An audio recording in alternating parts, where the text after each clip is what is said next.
ধরতে হবে না দাদা, তুমি ছেড়েও দিতে পারো ওটাকে।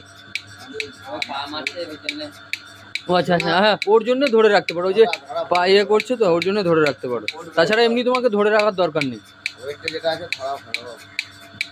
না না কোনো কিছু অসুবিধা নেই, মানে ওর না ও এরকমই ফিল করছে বাচ্চাটা যখন মানে পানানোর সময় আপনি যেরকম বাচ্চাকে দিয়ে দুধ খাওয়াচ্ছেন না, ও এটা লাগানো আছে মানে ও এটাই এরকমই ফিল করছে যে কোনো বাচ্চা দুধটা খাচ্ছে। আচ্ছা আচ্ছা, এরকম নয় যে ও কষ্ট পাচ্ছে বা কিছু, এরকম কোনো ব্যাপারই নেই।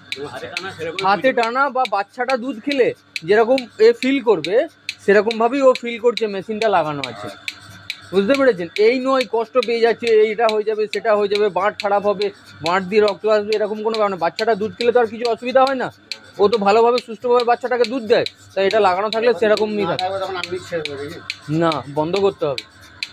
দুধ আপনি যখন পাইপটা দিয়ে দুধ না আসবে, দেখতে পাবেন যে পাইপ দিয়ে আর দুধ আসছে না, তখন মেশিন বন্ধ করতে হবে।